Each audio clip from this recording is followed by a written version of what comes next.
มุยฉันได้เลยก็เอาเด็ดถ้าฉันขามุยกับยัง crazy เลิกกันแล้วรักก่อนนะเองเปิดตัวกันได้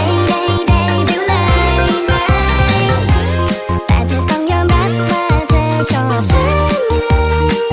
เลิกกันแล้วรักก่อนรักฉันเปิดใจยังทันนั้นลองไหมแค่เธอพูดว่ารักคำเดียวก็เข้า